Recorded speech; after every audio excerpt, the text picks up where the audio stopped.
नमस्कार, कंज्यूमर अड्डा में आपका स्वागत है। बिन तैयारी लग गई क्लास। ये बात हम कह रहे हैं स्कूलों के संदर्भ में, क्योंकि कोविड के नंबर्स, घटते बढ़ते नंबर्स के बीच एक के बाद एक राज्यों में स्कूल खुलने की खबरें आ रही हैं। कहीं स्कूल खुल चुके हैं तो कहीं स्कूल खोलने की तैयारी है। लेकिन इसी बीच कई जगहों पर स्कूलों में, सरकारी स्कूलों में बच्चों को कोविड संक्रमण लगने की खबर भी सामने आई। इसके बाद राज्य सरकारें भी अब हिचकिचाने लगे हैं। कई जगह तो वापस स्कूलों को बंद करने की भी घोषणा हो रही है, तो कई जगह स्कूल खुलने की तैयारी हो रही है, कहीं पर स्कूल को वापस बंद करने की बात हो रही है। बच्चों की वैक्सीन का ठिकाना नहीं है, बड़ों को भी सबको वैक्सीन नहीं लगी है, तो कैसे मान लिया जाए कि स्कूल का जो स्टाफ है, स्कूल के जो टीचर्स हैं, उन सबको भी वैक्सीन लग गई होगी। इस माहौल में जब स्कूल खुलने जा रहे हैं तो क्या हम बिना तैयारी के बच्चों की क्लास लगा रहे हैं, या कि फिर कोरोना एक बार बच्चों की क्लास लगा सकता है और इसके साथ साथ समाज की भी, हमारी भी। गंभीर विषय है, इस पर आज हम चर्चा करेंगे और हमारे साथ इस चर्चा में शामिल होंगे। उनसे आपका परिचय करा दें। Father J Carvalho, director angel group of schools, और प्रणीत मुंगली, ट्रस्टी हैं संस्कृति ग्रुप ऑफ कॉलेजेस के, और समीर भाटी साहब हैं जो मेंबर हैं वैक्सीन अवेयरनेस कमेटी की। आप तीनों का बहुत बहुत स्वागत है। सबसे पहले फादर कार्वेलो, आपसे ये शुरुआत करना चाहेंगे कि जो पूरा माहौल है इस वक्त देश में मिला जुला कर, उसमें स्कूल खोले भी जा रहे हैं, ये निर्णय हो ही रहे हैं कि स्कूल खोल दिए जाएं, लेकिन दिक्कतें जो आ रही हैं, तो आपको क्या लगता है, पूरा माहौल क्या कहता है, कैसे स्टेप्स लेने चाहिए हमें स्कूल खोलने को लेकर? देखो साहब, ये तो बड़ा सवाल है, क्योंकि एक चीज सॉलिडेरिटी की होती है ना। ज्यादा बच्चे, ज्यादा विद्यार्थी जो सरकारी स्कूलों में जाते हैं सारे देश में, उनको ऑनलाइन सुविधा पूरी तरफ से नहीं मिल रही है। एक तरफ से इनइक्वालिटी होती है, जो बड़े शहरों में रहते हैं, 2 टियर 3 टियर शहरों में जिनके पास सुविधाएं हैं, ये बच्चों को तो मिल ही रहा है, मगर ज़्यादा हमारे आंकड़ों में जो देश में विद्यार्थी हैं उनको तो मेरे हिसाब से ऑनलाइन सुविधा नहीं है। इसका मतलब उनके 2 सालों की पढ़ाई में पीछे रहेंगे। आप कुछ भी सोचें, इसके लिए तो सरकार तो कुछ तो करना चाहिए। पर प्रॉब्लम दूसरा है कि अभी देखिए, हमारे कोई बाहर जाता है, हमारे गाड़ी में तो किसी का बोलता है कि मेरे ब्रेक नहीं चल रहा है, पर एक्सीडेंट नहीं होता है। इसी बात हो गई। सबसे जब वैक्सीन हुआ, इसलिए लोगों को सांस छोड़नी मिली और बाहर आ गई। अभी बच्चों को इस वैक्सीन तो मिला ही नहीं रहे, तो उनको एक खतरे में डालना बहुत बड़ा सवाल है। सरकार की एक ही कारण है कि अगर कुछ होगा हम बंद करेंगे, पर कब होगा, कैसे होगा, और जब बच्चों को लगेगा कितना खतरनाक होगा, ये थोड़ा सा बहुत बड़ा सवाल है। इसलिए उसको सोच के बहुत गंभीर से उसको देखना पड़ेगा, क्योंकि एक बार हम छोटी सी गलती हो गई तो क्या जाने हम किस खतरे में से कैसे निकाल पाएंगे। ये बहुत ज़रूरी चीज़ है। पर एक तरफ से बच्चों को जो ऑनलाइन पढ़ाई का कोई सुविधा ना मिली है, उनको भी कुछ हमें सरकार को करना पड़ेगा ना, देश को करना पड़ेगा। तो दोनों तरफ से उसमें प्रॉब्लम जो है, उसको सवाल जो है, उसको हमें देखना पड़ेगा। जी हाँ जी, तो समस्या तो है, बड़ी समस्या है, और समस्या दोनों तरफ है। देखिए, जान बचाने के लिए हमने स्कूल बंद कर दिए हैं और उपाय के तौर पर ऑनलाइन पढ़ाई भी हमने शुरू की है। लेकिन जैसा कि सबको पता है, ऑनलाइन में जो बेस्ट बच्चे हैं वो भी कितना पढ़ पा रहे हैं, कितना सिलेबस हम कवर कर रहे हैं, सिलेबस कर्टेल कर रहे हैं, इस तरीके की तमाम दिक्कतें वहां पर आ रही हैं, जिसका सबसे बड़ा खमियाजा बच्चों को ही भुगतना पड़ रहा है।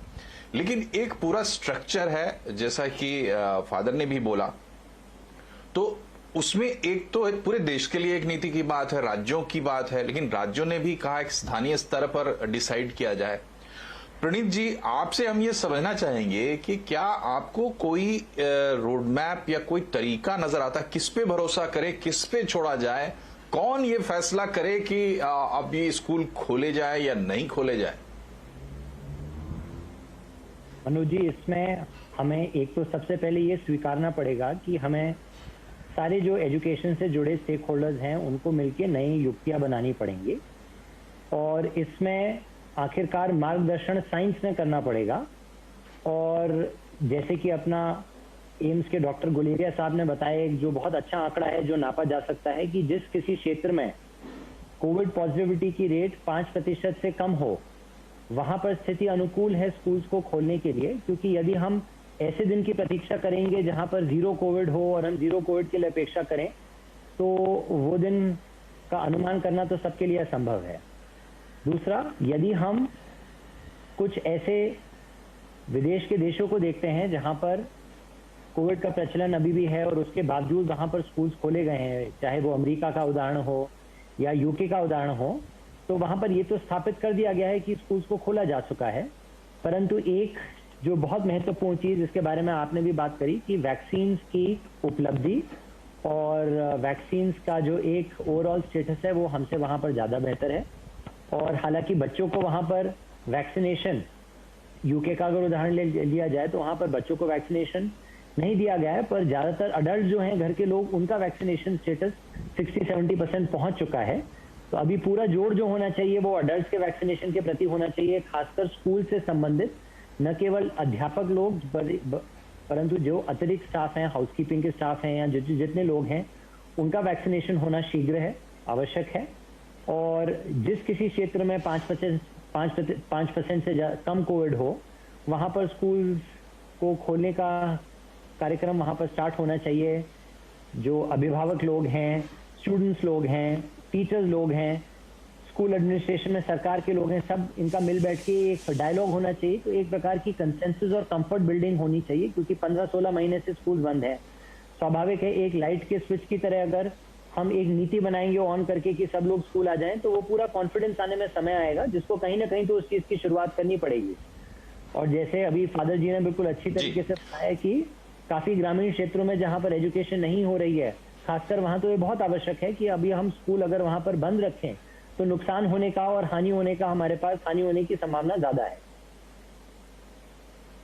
जी, तो भारत में स्थिति ऐसे भी बहुत टिपिकल है। पूरा ओवरऑल भी अगर हम बात करें तो हमारी जो पूरी एक संरचना है वो अलग है। कंपेयर नहीं कर सकते हम वैसे देशों से जिनकी आबादी बहुत कम है या जिनके इंतजामात हमसे बहुत ज्यादा हैं, जो वैक्सीन में हमसे आगे हैं। हमें अपने लिए खुद से डिवाइस करना पड़ेगा अपना तरीका, और सभी स्टेक होल्डर्स को मिल बैठ के बात करनी पड़ेगी। फादर कार्वेलो, आपको क्या लगता है कि अभी जैसे इतनी अनसर्टेनिटी है, अब जब स्कूल खुलेंगे भी तो किस तरह से खोलने चाहिए, क्या परसेंटेज लेके ओपन अप करना चाहिए, और क्या एक मॉडल ऐसा तैयार होना चाहिए अब जिसमें ऑनलाइन और ऑफलाइन, यानी ऑनलाइन को भी हम पूरी तरह से खत्म ना करें, वो एक व्यवस्था है वो भी स्ट्रीमलाइंड रहे, चलती रहे, और साथ में जो ऑफलाइन क्लासेस हैं उनको किया जाए। कोई एक मॉडल आपको नजर आता है? आप लोगों ने क्या सोचा है, आप कैसे इसको टैकल करेंगे?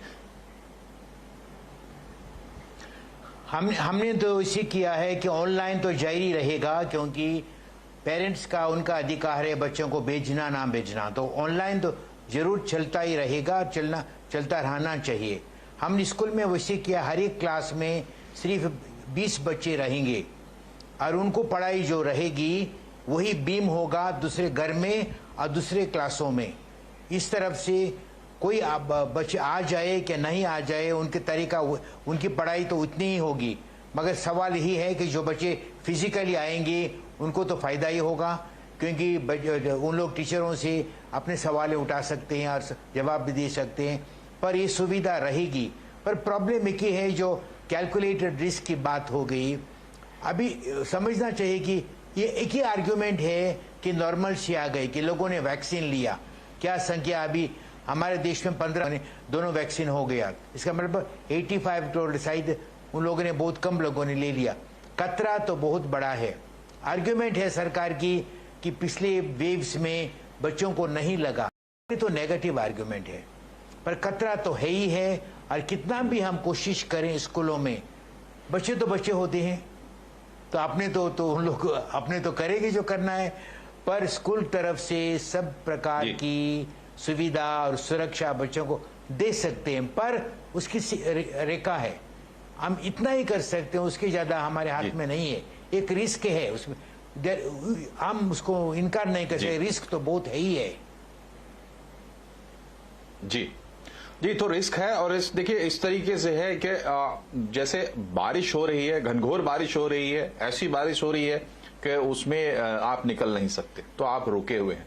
लेकिन अभी लगता है कि बारिश की रफ्तार थोड़ी कम हुई है, तो मन में एक ख्याल आता है कि थोड़ा रास्ता तय किया जाए। स्कूलों की स्थिति ऐसी ही है, क्योंकि जो भी स्कूल्स देश में है, प्राइवेट स्कूल्स, उनकी हालत बहुत अच्छी नहीं है। कम से कम उनकी जो कि बहुत मजबूत स्थिति में नहीं थे। छोटे छोटे प्राइवेट स्कूल्स दूर दराज में या बड़े जगहों पे भी वो खासी परेशानी में है। कैसे आगे बढ़ेंगे, इस पर हम अपने मेहमानों से आगे बात करेंगे, लेकिन थोड़ा चलते हैं समीर भाटी साहब के पास और समझते हैं। भाटी साहब, ये बताइए, वैक्सीन को, बच्चों की वैक्सीन को लेकर क्या उम्मीद की जा सकती है? कब तक वैक्सीन आएगी? कितना उस पर लोग भरोसा कर पाएंगे? और मतलब इस दिशा से आपको रोशनी क्या दिखाई देती है? जी बिल्कुल, देखिए इसमें अगर हम बात करें, सबसे पहले अगर वैक्सीन से पहले हम बात करते हैं, जो हमारा सीरो पॉजिटिविटी की रिपोर्ट आई थी अभी, जो हमारी 4th सीरो पॉजिटिविटी हुआ है, उसके अंदर जो हमारे 6 से 9 साल तक का जो एज ग्रुप था बच्चों का, उसके अंदर 57.2% सीरो पॉजिटिविटी था। और 10 से 17 साल तक का जो एज ग्रुप था उसमें 61.7% सीरो पॉजिटिविटी, जो कि जून एंड जुलाई का डेटा है। सेकेंड वेव में जो है, ये सेकेंड वेव के बाद तक आपका जो है पूरा ये सीरो पॉजिटिविटी की रिपोर्ट आई है, जिसमें इससे ये साबित होता है कि जो सेकेंड वेव थी उसमें बच्चे भी सबसे ज्यादा इन्फेक्ट रहे थे। हालांकि हमने जो टेस्टिंग का ट्रेंड भी देखा था, उसमें हमने देखा था कि सेकेंड वाली वेव के अंदर बच्चों के अंदर भी काफी ज्यादा पॉजिटिविटी रेट थी, तो काफी ज्यादा बच्चे ऑलरेडी इन्फेक्ट होकर रिकवर हो गए। और जिस तरह से जो हमारे ICMR के हेड बलराम भार्गव जी का जो स्टेटमेंट आया था, उसमें भी उन्होंने स्पेसिफाई किया था कि बच्चों के अंदर ACE2 रिसेप्टर की वजह से इस तरह से इन्फेक्टिविटी उतनी ज्यादा होती नहीं, उनको जो है डिजीज उतनी ज्यादा उनके अंदर प्रॉब्लम नहीं करती है। और अगर हम वैसे भी बात करें तो आप इस चीज को, जो हम थर्ड वेव से बच्चों को लिंक कर रहे थे, उसका भी कोई साइंटिफिक एविडेंस नहीं आया है कि सेकेंड वेव में हर एक एज ग्रुप अफेक्ट हुआ था। और थर्ड वेव में जो हम बात प्रेडिक्ट कर रहे थे कि बच्चों में ज्यादा हमें इन्फेक्शन देखने को मिलेगा, ऐसा भी कुछ नहीं है। इसके अलावा एक चीज जो सबसे ज्यादा महत्वपूर्ण जानने वाली है वो ये है कि देखिए, ओवरऑल अगर हम बात करते हैं कि पेरेंट्स को डर रहता है कि शायद बच्चों को इन्फेक्शन होने का, कि वो कंसर्न रहते हैं कि बच्चों को इन्फेक्शन होने का, उनको ये नहीं है डर कि बच्चे घर पे ऐसा इन्फेक्शन लेकर आए, क्योंकि जो प्राइमरी सोर्स ऑफ इन्फेक्शन है वो तो कोई भी हो सकता है घर के अंदर। जिस तरह से हमारे जो सीरो पॉजिटिविटी की रिपोर्ट आई है, क्योंकि सेकेंड वेव के टाइम बच्चों का तो बाहर ज्यादा मूवमेंट हुआ ही नहीं था, स्कूल्स तो बंद ही थे, पर फिर भी बच्चे तो इन्फेक्ट हुए थे। तो ये सब चीजों को हमें देखने वाली बात है। रही बात जहां तक वैक्सीनेशन की, देखिए वैक्सीनेशन का अभी हमारे पास जो ज़ाइकोव डी है, ज़ाइकोव डी के अंदर हमारा 12 से लेके जो 17 साल के एज ग्रुप तक उसके अंदर काफ़ी ज़्यादा डेटा है, स्टडी हुई है जो शो कर रही है कि अच्छा डेटा अवेलेबल है, तो वो उपलब्ध हो जाएगी हमारी पहले। उसके अलावा कोवैक्सीन पे अभी ट्रायल चल रहा है जो सितंबर तक आएगी, पर डेटा आने के बाद वैक्सीनेशन पूरी तरह से रोल आउट होने में समय लग जाएगा। उससे पहले हम जो हमारी अडल्ट पॉपुलेशन को टारगेट कर रहे हैं दिसंबर तक की, जो कि अभी वो भी 130 करोड़ के करीब अभी भी अनवैक्सीनेटेड है, जो हम हार्ड इम्यूनिटी को हमें जिसको अचीव कराना है। तो स्कूल का तो आई थिंक हम फेजेस में अभी खोलना शुरू कर सकते हैं।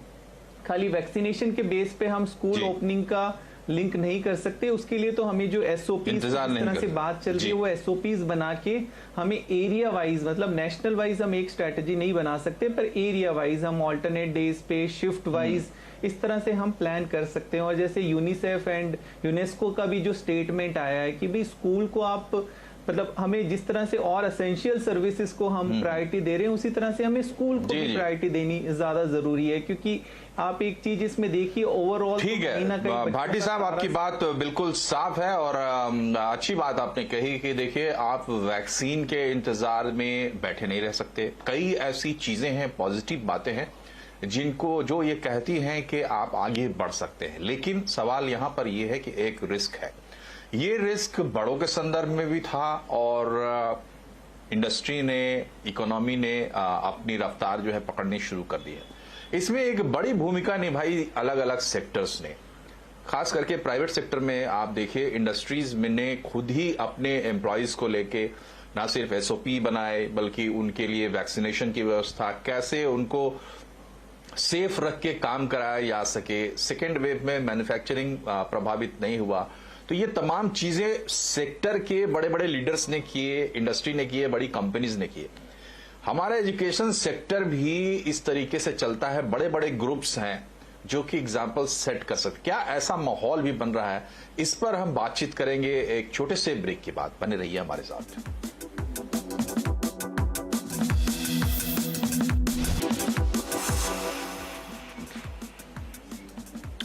ब्रेक के बाद एक बार फिर से आपका स्वागत है कंज्यूमर अड्डा में। आज हम बात कर रहे हैं कि क्या बिना तैयारी क्लास लगा दी गई है, यानी स्कूल खोले जा रहे हैं, क्योंकि इस तरह की भी बात है कि स्कूल खोलने के बाद बच्चों में संक्रमण पाया गया और जिन राज्यों ने स्कूल खोलने का निर्णय लिया अब वही अपने कदम पीछे खींच रहे हैं। तो अब हम ये समझते हैं कि आगे का रास्ता क्या है, क्योंकि अब ये सवाल नहीं है कि स्कूल खुलेंगे या नहीं, अब स्कूल को तो खोलना ही है। कब खोलना है, कैसे खोलना है, ये सवाल है।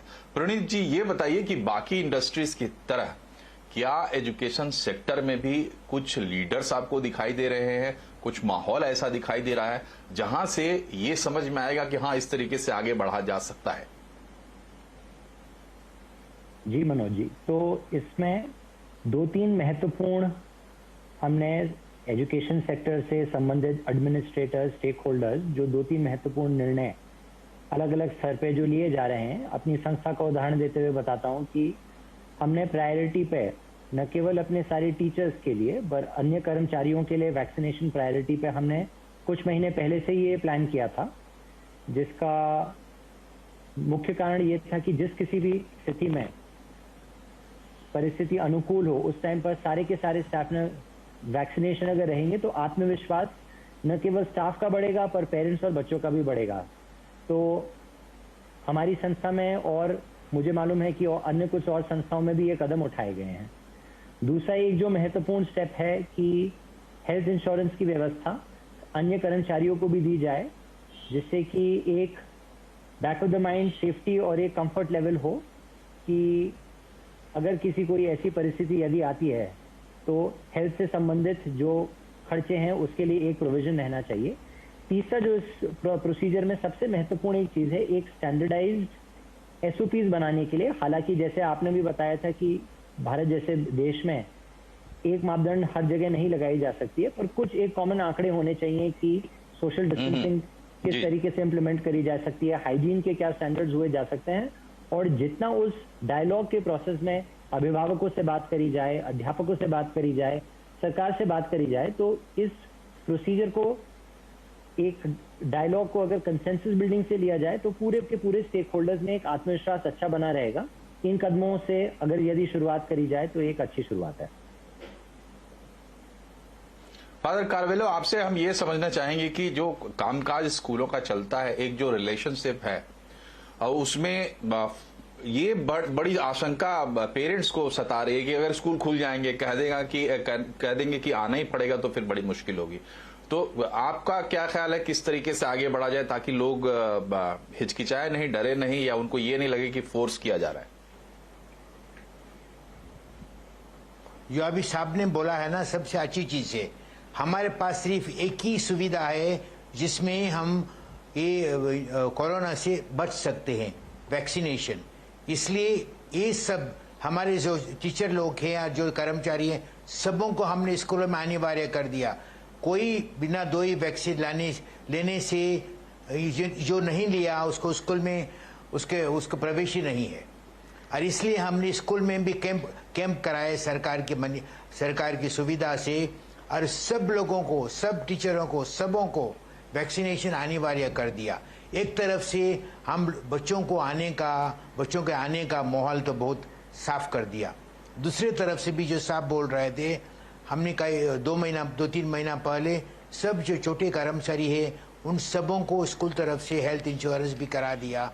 एक तरफ से तो कोई उनका आश्वासन है, पर एक ही चीज सबसे जरूरी है कि सब लोग जो स्कूल में आएंगे, एक तरफ से लोगों को, बच्चों को एक तरफ से बिल्कुल सुविधा है, उनको सुरक्षा है कि कोई बिना टीका लिया हुआ स्कूल में प्रवेश नहीं करेगा। दूसरी बात है, जो सरकार ने एसओपी दिए हैं कि मास्क रखो, ये सब तो होगा, पर वैक्सीनेशन से ज़्यादा कोई दूसरी सुविधा है ही नहीं है, दूसरी कोई सुरक्षा का कोई माध्यम ही नहीं है, सबसे बड़ा यही है। तो ये सबसे स्कूलों को अनिवार्य करना चाहिए, स्कूल में जो कोई आएगा उसको 2 टीका तो लेना ही है। हम सारे स्कूलों में यही अनिवार्य कर दिया हम लोगों ने, और सबों को वैक्सीनेशन करा दिया। जी, तो ये एक बहुत अच्छी बात फादर ने बताई कि आपको कहां परसुएड करना है और कहां आपको हल्के हाथों से काम लेना है, ये देखना होगा।